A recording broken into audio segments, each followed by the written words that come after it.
भारत के डी गुकेश यहाँ पर फीडे विश्व शतरंज चैंपियनशिप के आखिरी 14वें मुकाबले में सामना करेंगे मौजूदा विश्व चैंपियन डिंग लीरेन का। ये मुकाबला बहुत खास है, जो जीता वो विश्व चैंपियन बन जाएगा।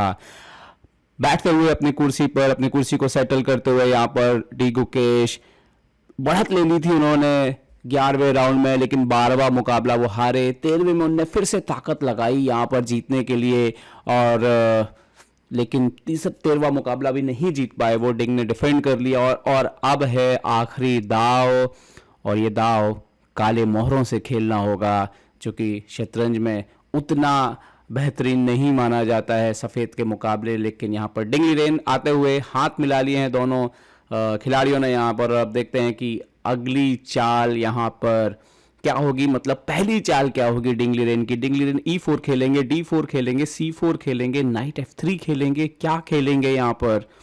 और गुकेश ने वैसे देखा जाए तो काले मोहरों से इस पूरे टूर्नामेंट में अच्छा खेल दिखाया है, और डिंग कभी भी उन पर जो 12वां मुकाबला अगर हम छोड़ दें तो कभी भी डिंग उन पर भारी नहीं पड़े, और गुकेश ने बड़ी आसानी से बल्कि दबाव डाला है कई बार काले मोहरों से। तो अगर उस रिकॉर्ड को देखा जाए तो गुकेश काले मोहरों से आप उन्हें कम करके नहीं आंक सकते। लेकिन आज भावनाओं की एक लड़ाई होगी, आज इच्छा शक्ति की एक लड़ाई होगी। गुकेश ने पूरे टूर्नामेंट में जीवटता दिखाई है, हार नहीं मानी है। डिंग के कई बार हर बार मोहरों को कई बार एक्सचेंज करने की कोशिश को गुकेश ने डिक्लाइन किया है, मना किया है, तुरंत दूसरा रास्ता चुना है, जबकि एक्सचेंज बेहतर हो सकता था। तो गुकेश ने दिखाया है कि उन्हें शतरंज खेलना पसंद है, जीतना हारना ये सब अलग है, लेकिन सबसे महत्वपूर्ण है लगातार प्रयास करते रहना। आज भारतीय शतरंज का सबसे बड़ा दिन हो सकता है, क्योंकि अगर 18 साल का गुकेश विश्व चैंपियन बनता है तो ये विश्व शतरंज इतिहास के सबसे कम उम्र का विश्व चैंपियन होगा। क्योंकि इससे पहले जब कास्परोव विश्व चैंपियन बने थे, जिनके नाम अभी भी ये रिकॉर्ड है, वो बहुत ही कम उम्र थी उनकी भी, लेकिन गुकेश जितनी नहीं, वो सिर्फ 22 साल के करीब थे, जबकि गुकेश जो है वो अभी सिर्फ 18 के हैं। तो बहुत बड़ा मार्जिन है आप कह सकते हो गुकेश और कास्परोव में, अगर गुकेश यहाँ पे जीतते हैं। लेकिन अब मुकाबला यहाँ पर शुरुआत होने वाली है, और देखते हैं कि क्या चाल होती है। पहली चाल क्या खेलते हैं यहाँ पर डिंग लीरेन। हाथ मिलाते हुए दोनों खिलाड़ी, गुकेश ने घड़ी दबा दी है, और उम्मीद करते हैं कि आखिरी बार घड़ी है डिंग दबाएंगे। डिंग ने नाइट F3 यहाँ पर खेलते हुए जो है वो खेल की शुरुआत कर दी है, और देखते हैं गुकेश यहाँ पर क्या लेकर के आए हैं। आज क्या सोचा हुआ उन्होंने। D5 यहाँ पर करते हुए जो मेन वेरिएशन है वही खेलते हुए यहाँ पर G3 खेल दिया है डिंग लीरेन ने यहाँ पर। और गुकेश की अगली चाल देखते हैं, गुकेश यहाँ पर क्या खेलेंगे, कैसे कंटिन्यू करेंगे। गुकेश ने कर दिया है C5 यहाँ पर, बिल्कुल शुरुआत से ही सेंटर पर अपनी जगह बनाते हुए गुकेश दबकर नहीं खेलेंगे, ये बिल्कुल साफ है। यहाँ पर बिशप G2 आए हैं यहाँ पर डिंग लीरेन, और अपने मोहरे को जो है वो डायगोनल पे लाते हुए बिशप को कैसल करने की तैयारी है। गुकेश ने यहाँ पर नाइट C6 खेल दिया है, और डिंग लीरेन ने यहाँ पर D4 खेल दिया है इस पोजीशन पे, और वो सेंटर पे वो भी बराबरी लेते हुए यहाँ पर। और ये कुछ रिवर्स ग्रोनफील्ड जैसा होता जा रहा है। E6 खेला है गुकेश ने यहाँ पर, और डिंग ने यहाँ पर कैसलिंग कर ली है। तो देखते हैं गुकेश क्या नॉर्मल डेवलपमेंट करेंगे यहाँ पर। नो, गुकेश ने सेंटर पर पहले एक्सचेंज किया, C×D4 मारा है उन्होंने पहले, C×D4 यहाँ पर उन्होंने मारा है पहले। और डिंग का जवाब यहाँ पर क्या होगा। डिंग ने नाइट D4 यहाँ पर मार दिया है, डिंग ने नाइट D4 यहाँ पर मार दिया है, और अब गुकेश ने यहाँ पर खेला है नाइट E7। नाइट E7 कम खेला जाता है, नाइट F6 नेचुरल मूव है यहाँ पर। और अभी तक बता दें तो गुकेश ने 1 घंटा 57 मिनट लिया है, तो डिंग ने अब जो है काफ़ी टाइम ले लिया, 1 घंटा 45 मिनट बचा है उनके पास, और उन्होंने खेला है यहाँ पर C4, सेंटर को चैलेंज किया है गुकेश के। गुकेश ने यहाँ पर नाइट D4 एक्सचेंज कर दिया है, और निश्चित तौर पर यहाँ पर क्वीन जो है वो सेंटर पर आएगा, क्वीन D4 यहाँ पर सेंटर पर आते हुए। और गुकेश ने यहाँ पर नाइट C6 खेला है, क्वीन पर अटैक किया है। क्वीन को कहाँ लेकर के जाएंगे डिंग लीरेन, और क्वीन D1 वापस गए हैं यहाँ पर। और अब गुकेश को अपना मेरे ख्याल से डेवलपमेंट शायद करना चाहेंगे वो अपने किंग साइड का, बिशप E7 वगैरह हो सकता है। नहीं, गुकेश ने D4 खेल दिया है, D4 एक इंपॉर्टेंट स्क्वायर है क्योंकि आप नाइट को नेचुरल स्क्वायर से डेवलप नहीं होने देते हो, लेकिन आपको पिछला मैच याद होगा कुछ ऐसा ही हुआ था, डिंग ने E3 करके सेंटर को चैलेंज किया है और गुकेश यहाँ पर बिशप C5 स्टाइल से निकालते हुए, क्या बात है, वो डिफिकल्टीज पैदा कर रहे हैं, वो आसान नहीं बनाने दे रहे हैं गेम को डिंग लीरेन के लिए। मतलब कि आप सोचिए, हर बार उन्होंने से इंटू D4 मार दिया है यहाँ पर सेंटर पर और डिंग यहाँ पर बोर्ड छोड़कर जाते हुए, बट गुकेश यहाँ पर बिशप इंटू D4 गुकेश ने यहाँ पर मार दिया है। और इंटरेस्टिंग है जिस तरह से बिशप सेंटर पर पहुंचा है, यूजुअली बिशप जो है इस तरह से सेंटर पर पहुंचता नहीं है इतनी जल्दी ओपनिंग के, लेकिन यहाँ पर डिंग ने नाइट को डेवलप किया है। नाइट C3 एक लालच है, आप इसको मार दीजिए, लेकिन ये अच्छा नहीं है गुकेश के लिए। तो यहाँ पर देखना होगा कि गुकेश क्या खेलते हैं। गुकेश ने यहाँ पर कैसल कर दिया है, गुकेश ने यहाँ पर कैसल करके अपने राजा को सुरक्षित कर लिया। तो आज का गेम ये भी है कि रिस्क नहीं लेना है ज़रूरत से ज़्यादा, आपको चांसेस रखने हैं अपने, लेकिन रिस्क नहीं लेना है। एक बार फिर से डिंग का घोड़ा ऊपर आते हुए, इस घोड़े ने बहुत परेशान किया था पिछला मैच जो गुकेश हारे थे, इसी घोड़े की वजह से यहाँ से हारे थे।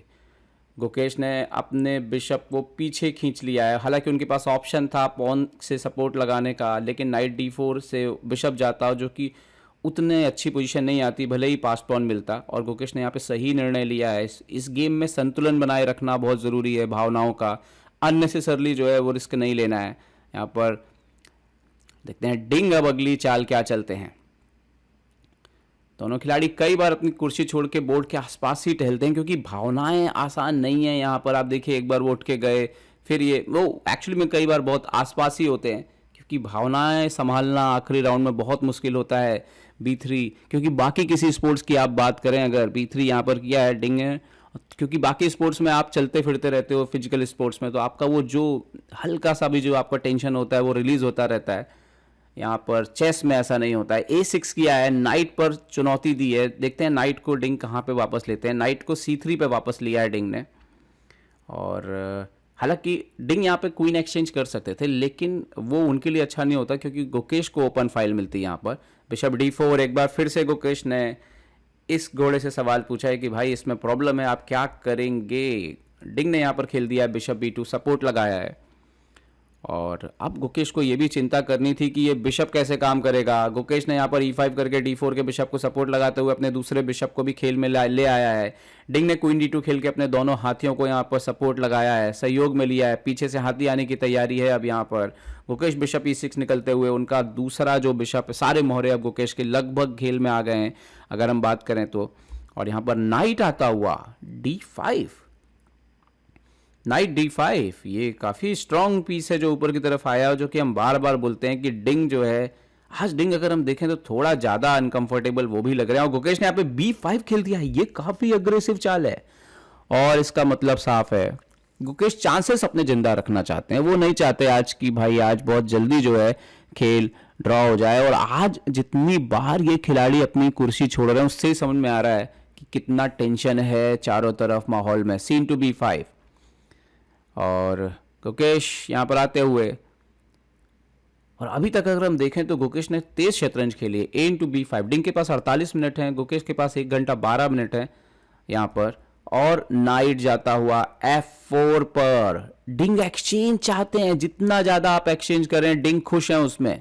डिंग चाहते हैं ड्रॉ करें और अगला कल टाई ब्रेक की तैयारी करें। गुकेश ने E/F4 मार दिया है, तो अगली चाल में डिंग ऊंट से घोड़ा ही मारेंगे, उनके पास और कोई चाल नहीं है यहाँ पर। और यहाँ पर ऊंट से उन्होंने घोड़ा मार दिया है, और अब गुकेश को अपना प्यादा एक बार बचाना होगा, या हो सकता है कि एक बार वो बिशप B2 मार दें। यस, बिशप B2 भी एक्सचेंज होता हुआ यहाँ पर। पर ये थोड़ा इंटरेस्टिंग पोजीशन जरूर है क्वीन B2, क्योंकि क्वीन बोर्ड पर हैं। और यहाँ पर देखते हैं पहले गुकेश क्या खेलते हैं। गुकेश ने यहाँ पे रुक B8 खेल दिया, सपोर्ट लगा दिया पॉन को। यहाँ पे ये ध्यान देना है कि आप ये मार नहीं सकते, आपका पूरा स्ट्रक्चर खराब हो जाएगा। तो गुकेश का ये पॉन बड़ा इंटरेस्टिंग है, जब गुकेश का पॉन मारेगा तो आपके पास राजा की तरफ एक पॉन कम हो जाएगा। रुक F/D1 आते हुए क्वीन पर अटैक किया है, लेकिन गुकेश के पास क्वीन B6 जैसी चाल है जहाँ पे उनको भी टेम्पो मिल रहा है। क्वीन B6, अपना ऊँट बचाइए डिंग, और डिंग को यहाँ पर अपना ऊँट जो है वो कहीं तो ले जाना पड़ेगा। डिंग बिशप को F3 लेकर के गए हैं यहाँ पर, और अब गुकेश के पास यहाँ पर कुछ इंटरेस्टिंग चाल है। पहले तो एफ इंटू जी थ्री, यस उन्होंने मार दिया एफ इंटू जी थ्री, और यहाँ पर डिंग को एच इंटू जी थ्री मारना पड़ेगा। और उसके बाद गुकेश बी फोर चल सकते हैं और ये दो पॉन को आप पीछे की तरफ रोक सकते हैं। ये इंटरेस्टिंग हो सकता है। यस गुकेश ने बी फोर किया, और इन फ्यूचर अगर कभी मौका मिले यहाँ से अगर आप आक्रमण करके ये राजा को ओपन कर सकें तो बहुत मुश्किल में आ सकते हैं डिंग। लेकिन डिंग ने पहले ही ए फोर कर दिया है। डिंग बोल रहे हैं भाई अभी ही लड़ लीजिए, मुझे कोई दिक्कत नहीं है।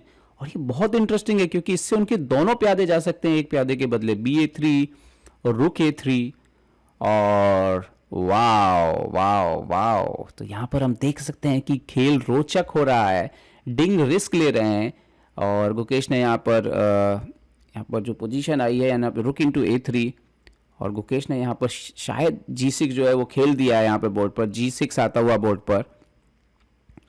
और डिंग ने ये जो पोजीशन में रिस्क लिया है उसके पीछे लॉजिक बड़ा क्लियर है। क्वीन को ऊपर लाते हुए बोल रहे हैं कि आप क्वीन से क्वीन मार दीजिए और फिर बाद में रुक से पॉन मार दीजिए, सब एक्सचेंज कर लीजिए और एक पॉन डाउन रह के मैं ड्रॉ कर लूंगा। लेकिन गुकेश ने बोला कि रुकिए जरा, क्वीन बी फाइव, डिंग फिर से पॉन बढ़ते रही है, पॉन अब शायद मारना पड़ेगा क्योंकि इसके बाद रुके फाइव भी आ रहा है, तो अगर हम ज़्यादा उसको नहीं मारेंगे तो दिक्कत हो सकती है। क्वीन इंटू बी फोर यहाँ पर होता हुआ, यहाँ पर क्वीन इंटू बी फोर, और डिंग शायद बहुत ज़्यादा रुक इंटू बी फोर, वो शायद बिल्कुल ड्रॉ चाहते हैं। उन्होंने देखिए पॉन दिया है, ये पॉन उनको पता है ये एंड गेम ड्रॉ होता है, लेकिन ये भी उनको पता है कि उनको डिफेंड करना पड़ सकता है गुकेश के सामने। ये रिस्क ले रहे हैं डिंग यहाँ पे बोर्ड पर, उन्होंने रुक एक और रुक एक्सचेंज किया यहाँ पर, और बिशप एट आता हुआ। लेकिन यकीन मानिए ये बिल्कुल यस बिल्कुल ड्रॉ है, लेकिन प्रैक्टिकल चांसेस जिसके पास पॉन ज़्यादा रहेंगे, और गुकेश जल्दी ड्रॉ नहीं लेने वाले हैं। गुकेश तो खेलेंगे, गुकेश ने ये कई बार साबित किया है डिंग को, इसके बाद भी डिंग ने ये रिस्क लिया है। जी फाइव कर दिया गुकेश ने। गुकेश ने बिल्कुल इक्वल पोजीशंस में लगातार फाइट किया है, और आप मान के रखिए कि 30-35 चाल गेम और चलेगा अभी। बिशप डी फाइव, डिंग बोले एक्सचेंज करो, गुकेश बोले हम नहीं करेंगे एक्सचेंज, आप खेलते रहिए, आपने मुझे एक पॉन दिया है तो अब आप सामना कीजिए उस पॉन के आगे बढ़ने का। ये आसान नहीं होने वाला डिंग के लिए। डिंग यहाँ पर रुक C1 लाते हुए डेफिनेटली उनका आइडिया जो है अंदर आना है, इस पर अटैक करना है, लेकिन बिशप G6 है तो चिंता की कोई बात जो है वो नहीं है। यहाँ पर किंग G7 खेल दिया है गुकेश ने। यहाँ पर डिंग के पास ज़्यादा कुछ नहीं और उनको डिफेंड करना पड़ेगा पूरे समय पोजीशन। रुक आया है C7 पर, एक बार ये पॉन जो है वो आगे बढ़ने लग गए तो फिर आपको थोड़ा सतर्क तो होना ही पड़ेगा वाइट से, भले ही आप कोई भी हो। और यहाँ पर गुकेश ने बिशप G6 से डिफेंड कर दिया जैसा कि लग रहा था। रुक फिर से लड़ने आ गए यहाँ पर डिंग। और गुकेश जैसा कि उन्होंने लगातार किया है, मुझे नहीं लगता है कि वो एक्सचेंज करने वाले हैं, वो अपने मोहरे को लगातार खेलते रहेंगे। आज डिंग का थोड़ा तो अनकंफर्टेबल लग रहा है मुझे।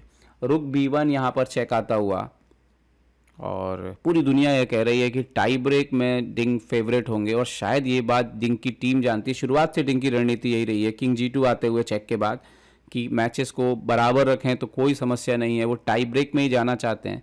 लेकिन डिफेंसिव माइंडसेट आपको कभी ना कभी नुकसान पहुंचा सकता है। यहाँ पर रुक आया है E1 पर, पूरी ई फाइल को कंट्रोल किया है यहाँ पर। एक्चुअली में वो एक्सचेंज को रोकना चाहते हैं, गुकेश को पता है कि डिंग एक्सचेंज करना चाहेंगे। डिंग ने यहाँ पर जो है अपने रुक को 4th रैंक पे रखा है क्योंकि वो चाहते हैं कि ये जो ब्रेक है वो ना आने पाए, कॉर्नर से पॉन ना निकलने पाए। गुकेश ने खैर H5 यहाँ पे खेल दिया है, और डिफेंस करते वक्त होता ये है कि आप लगातार डिफेंसिव माइंडसेट की वजह से आपकी सोच लिमिटेड हो जाती है, और वहाँ बड़े से बड़े खिलाड़ी से गलती होती है। रुक के 4, यहाँ पर रुक की 5 आते हुए गुकेश ने ऊंट से सवाल पूछा है, और एक अच्छी सीख आपको सीखनी है कि कैसे आप यहाँ पर कैसे इस तरह की पोजीशन में भी फाइट कर सकते हैं। गुकेश से आप सीख सकते हैं। बिशप F3 गए हैं यहाँ पर, क्या यहाँ पर गुकेश अब G4 वगैरह बढ़ेंगे? नहीं, पहले उन्होंने अपने किंग को ऊपर लाया है, किंग H6 खेल दिया है यहाँ पर गुकेश ने। और फिर से दोनों खिलाड़ी बोर्ड पर नहीं है आज तो भाई।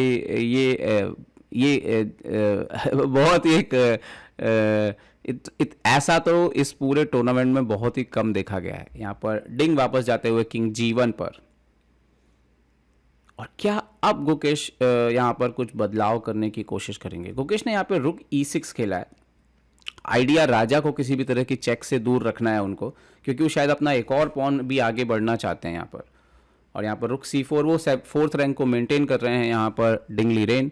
देखते हैं कि गुकेश अब कैसे प्रोग्रेस करते हैं। यस, गुकेश ने G4 कर दिया है और ऊंट को चुनौती दी है यहाँ पर कि आपको हटना होगा। बोर्ड पर जगह जो है वो बढ़ती जा रही है ब्लैक की, और दबाव में तो रहने वाले हैं डिंगली रेन, चाहे कोई कुछ भी कहे, चाहे इंजन कुछ भी कहे। बिशप D5 यहाँ पर रुक पर आक्रमण, और गुकेश ने यहाँ पर खेल दिया रुक D6 बिशप पर अटैक करते हुए यहाँ पर। देखते हैं कि अब अगली चाल क्या खेलते हैं। नेक्स्ट मूव बहुत इंपॉर्टेंट है। बिशप B7 यहाँ पर हट गए हैं, बिशप B7 यहाँ पर हट गए हैं डिंगली रेन, और गुकेश ने किंग को G5 ले आया है। गुकेश अभी और प्रेशर डालने वाले हैं। आने वाले समय में आप देखोगे कि ये पॉन आगे आएंगे, जरूरत पड़ा तो एक किंग भी फ्री होगा, बिशप भी फ्री होगा, रुक भी फ्री होगा, दिक्कत बढ़ सकती है। डिंग ने F3 कर दिया है। क्या इसकी जरूरत थी? शायद इसकी जरूरत नहीं थी, इसके बिना भी काम चल सकता था। लेकिन डिंग, ये आप सोचते हो कि ये टेंशन जितनी जल्दी खत्म हो, और ये इस तरह की गलतियां जो है वो होना आपसे, ये गलती नहीं है, ये वैसे तो गलती नहीं है, लेकिन ये गलती बन सकती है क्योंकि आपने 2nd रैंक को जो है वो खाली कर दिया है। तो ये थोड़ा सा परेशानी का कारण इन फ्यूचर बन सकता है। और गुकेश ने यहाँ पर अपना पॉन F5 पे चल दिया है। डिंग ने मार दिया है। डिंग क्या F4 भी खेल सकते थे क्या? और देखिए डिंग ने आते साथ ही मारा है। क्या डिंग F4 खेल सकते थे? और मेरे ख्याल से अगर वो F4 खेलते तो ऑलमोस्ट ड्रॉ हो जाता है। यहाँ पर G4 पर एक्सचेंज हो गया है। अगर डिंग यहाँ पर F5 की जगह पे F4 करते तो ये वाकई ड्रॉ हो सकता था। खैर मैच आगे बढ़ गया है। G4 रुक B4 खेल दिया है फिर से डिंग ने यहाँ पर। और अब गुकेश की चाल, गुकेश ने बिशप F7 अपने पीसेस को ओपन कर रहे हैं। देखिए अब ये एक वीकनेस बन गया है। मुझे लग रहा है कि एक्सचेंज थोड़ा गलती की है डिंग ने। किंग को ऊपर लेकर के आए हैं F2, क्योंकि आपको हमेशा इसको गार्ड करना पड़ेगा। ये आपके ऊंट के दूसरे कलर में है, मतलब ऊंट डिफेंड नहीं कर सकता इसको। रुक अंदर आता हुआ, रुक D2।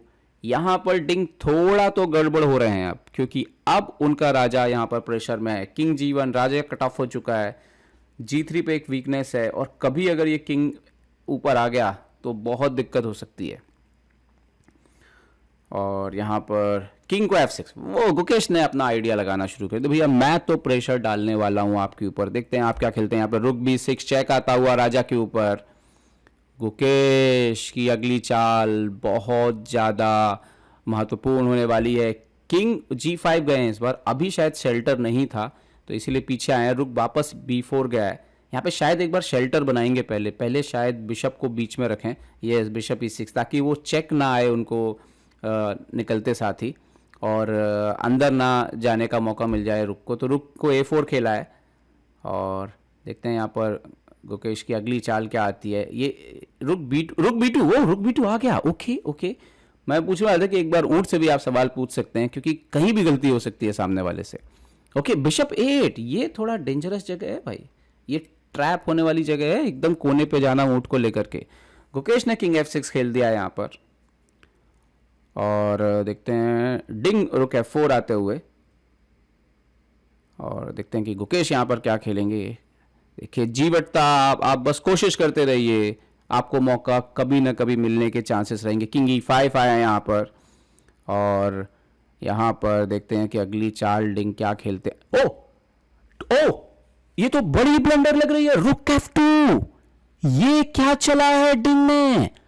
ये एक बड़ी गलती हो सकती है, और गुकेश यहां पर देखते हुए शायद एक्साइटेड हो रहे हैं। क्या ये वो मौका है, क्या ये वो क्षण है जब भारत को, दुनिया को 18वां विश्व चैंपियन मिल सकता है? क्या डिंग ने बहुत बड़ी गलती कर दी है, रुक को ब्लंडर कर दिया है?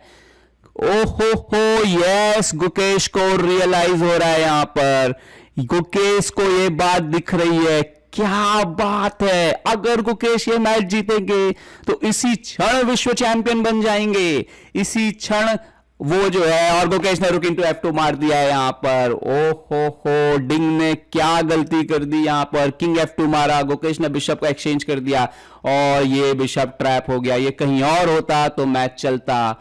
ये बिशप 4 से एक्सचेंज करना पड़ेगा, bishop into bishop, king into king, और यहां पर डिंगली रेन बहुत बड़ी गलती कर गए। यहां पर ऊपर भी आएंगे तो किंग E5 है। डिंग को ये बात समझ में आ गई है, डिंग को ये बात दिख गई है कि ये उनसे बहुत बड़ी चूक हो चुकी है। उन्होंने रुक F2 एक्सचेंज करके क्या विश्व चैंपियनशिप गवा दी है। वो ऊपर आए हैं किंग E3 बेमन से, लेकिन गुकेश बेहद खुश नजर आ रहे हैं। गुकेश ने किंग को E5 खेल दिया है और ये मैच अब हाथ से क्योंकि थोड़ी देर में पॉन मर जाएगा, आपको पीछे की तरफ हटना पड़ेगा और आप पीछे हटोगे, राजा ऊपर आता जाएगा और यहां पर ये खेल थोड़ी देर में जो है समझ लीजिए ऐसे खत्म हो जाएगा। और इसीलिए डिंग इतने निराश यहां पर नजर आ रहे हैं, खासतौर पे ये पोजीशन पे ही निराश नजर आ रहे हैं। और क्या वो ये मैच में अब हार स्वीकार करेंगे? जी हां, डिंग लीरेन ने हार स्वीकार कर ली है और भारत के डी गुकेश 18वें विश्व शतरंज चैंपियन बन गए हैं 18 साल की उम्र में। और ये एक ऐतिहासिक लम्हा है। ये जो आप देख रहे हैं ये आप हर रोज नहीं देखेंगे। और यहां पर आप देख सकते हो भारत के डी गुकेश, ओ इमोशंस शायद उबाल मार रहे हैं, रोते हुए यहां पर रोते हुए गुकेश। और क्या आपने सपना देखा है जिस चीज का, वो सपना पूरा हो गया है। गुकेश यहां पर रोते हुए, और ये क्षण आप अपनी आंखों में कैद कर लीजिए दोस्तों। ये क्षण आपको जीवन भर ताउम्र अगर आप शतरंज देखते रहेंगे तो आपको याद रहेगा कि कैसे भारत के डी गुकेश विश्व शतरंज चैंपियन बने थे। 18 साल के गुकेश, हर कोई सपना देखता है विश्व चैंपियन बनने का, लेकिन हर कोई नहीं बनता है विश्व चैंपियन। गुकेश यहाँ रोते हुए, तब भी वो अपने मोहरों को यहाँ पर सेट करते हुए, जैसी कि उनकी हमेशा की आदत रही है, ट्रेडमार्क रहा है कि चाहे परिणाम कुछ भी हो, गुकेश अपने मोहरों को वापस जरूर सेट करते हैं। और यहाँ पर और जोर के रोते हुए अभी, क्योंकि ये आसान नहीं है, इतना इमोशंस कंट्रोल जो है वो आसान नहीं है यहाँ पर कंट्रोल करना। और यहाँ पर डी गुकेश, भारत का ये नया सितारा, विश्वनाथन आनंद के हाथों से जो ताज गया था भारत से 2013 में चेन्नई में, वो लौटा 2024 में सिंगापुर में। और गुकेश यहाँ पर बेहद खुश गुकेश यहाँ पर, वो जानते हैं कि ये लम्हा बहुत खास है ये लम्हा भारत के गुकेश के लिए। क्या बात है गुकेश, आपने भारत को गौरवान्वित किया है। आपने भारत का परचम एक बार फिर पूरी दुनिया में भारत के तिरंगे को लहरा दिया है। बहुत बहुत बधाई डी गुकेश। ना सिर्फ एक नए युग की शुरुआत है, एक और बहुत ही अच्छा इंसान जो है वो शतरंज को आगे ले जाएगा। और यहाँ पर गुकेश बताते हुए कि जीत लिया है मैंने ये ताज फाइनली जीत लिया है, और अपनी चेयर को वापस ठीक करते हुए, कमाल हो गुकेश, कमाल हो आप। This December, the world's top chess minds clash in the heart of New York City at the FIDE World Rapid and Blitz Championship. Witness world number one Magnus Carlsen and other stars from across the globe. Rapid and Blitz, chess in its most thrilling form, unpredictable and unforgettable. Fast moves, tactics and blunders, and moments that will keep you on the edge of your seat. Witness the pinnacle of chess excitement. Get your tickets now at worldrapidandblitz.fide.com.